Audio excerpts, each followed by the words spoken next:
I think one of the most exhausting ideas we've been sold is that your purpose is something you have to go find. You have to chase it, like it's hidden somewhere out there. And if you search hard enough or think long enough or finally get clear enough, it's just going to show up. But most people already know what it is. You know what it is deep down. You just need to trust what you already know. Okay? Your purpose usually isn't loud. It's not dramatic. It's often the thing that's felt obvious your whole life. So obvious you even learn to overlook it. Today, I want to talk about Dharma, not as a spiritual concept you have to believe in, but as a grounded way of understanding your life's purpose. Because this isn't about discovering something new, it's about remembering something familiar.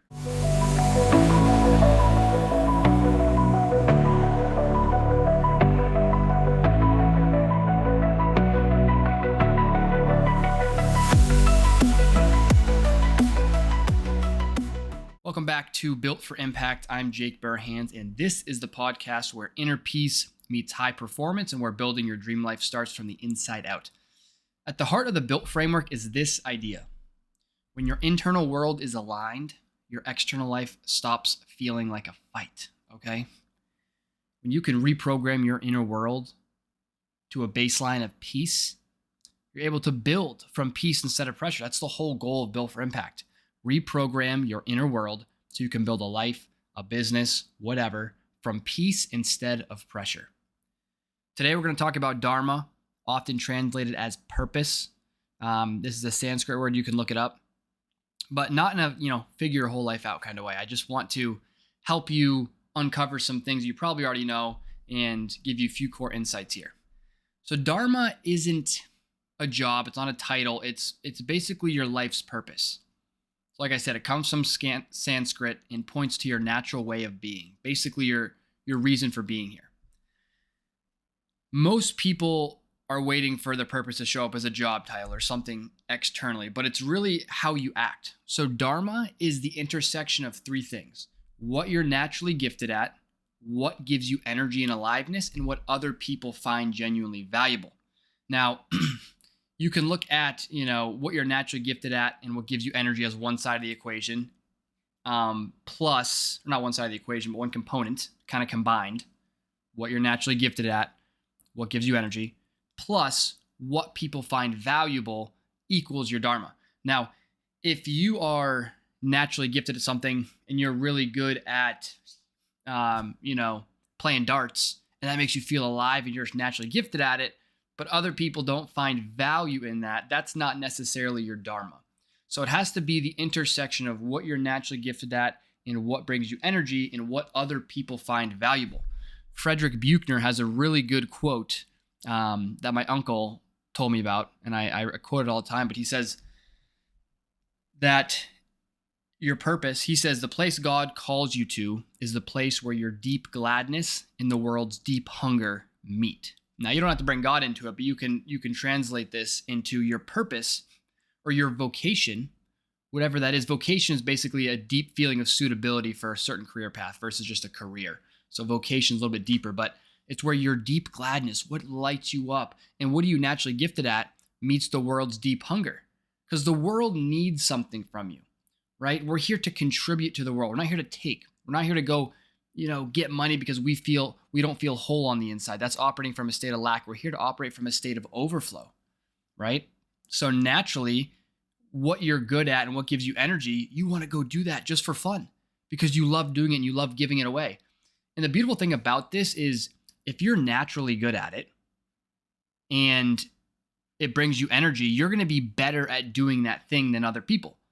Say that you love to talk to people and motivate and preach and teach and do all these things. Let's use the teacher example. You love to teach. Well, if you're naturally good at it, you have a higher baseline starting point for becoming a good teacher from a skills perspective.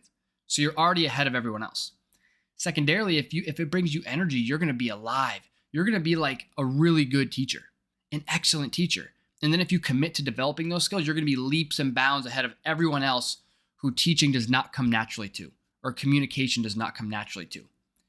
So you're meant to do that thing because you are going to provide so much more value to the world when you focus on what you're naturally gifted at and what gives you energy. So naturally, when you focus on those things, the world's going to find it extremely valuable.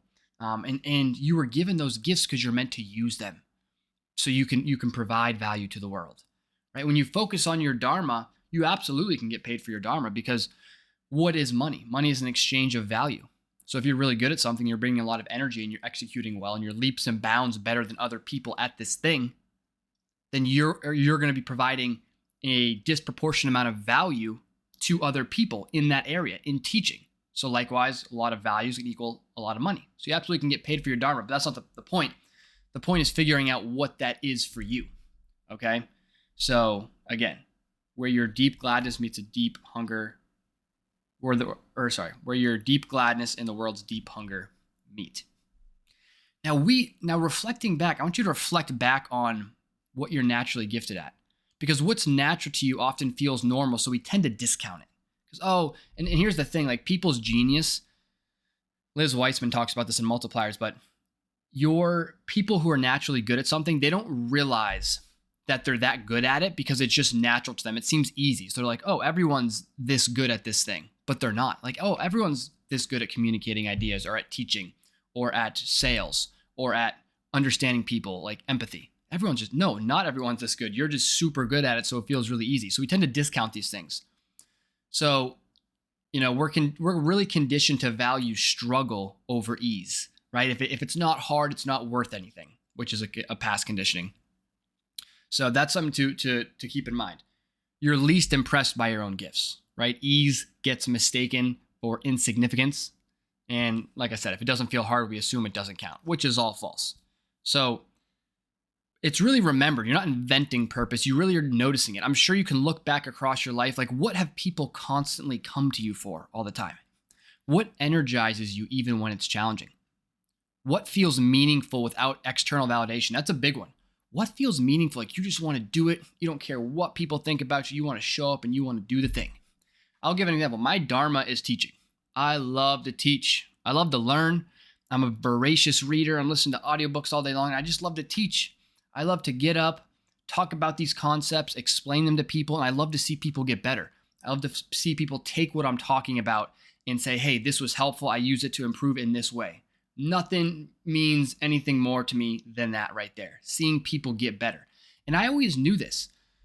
And here's been the path of finding my dharma, because ultimately Built for Impact is my dharma, this whole thing, right? Understanding the framework, teaching it, building the community. This is all my dharma. But I always knew I wanted to help people become the best version of themselves. That's it. It started back in high school. I thought I wanted to be maybe like a personal trainer, like fitness-wise, because I was always really into fitness and I love getting better. And I was always super intense and motivated. And, I brought some intensity. So I felt like, hey, I could definitely help other people out with their personal training. So that was kind of the inkling, but that wasn't the right path for it. It's helping people, but it wasn't the right vehicle, basically. And then I was like, I remember like over the past few years, I just kept thinking to myself, like, what do I love to do? I just love to teach. I love to teach. And as we're building the wholesale business, I'm doing sales and this and that, but what did I really love? I love just getting in the meetings, talking about sales concepts, teaching them, helping people with mindset. I loved all of that stuff. I just didn't know the vehicle to deliver it yet. But I just kept thinking like, what do I like to do? And Isaiah and I would kind of go back and forth on our responsibilities as partners. And I was always putting down like teaching, motivating, inspiring, social media, like getting out there, speaking the word, and so I always knew it was along those lines, but I could never put it into the right vehicle. And it wasn't, until I started doing this Built for Impact stuff that I realized that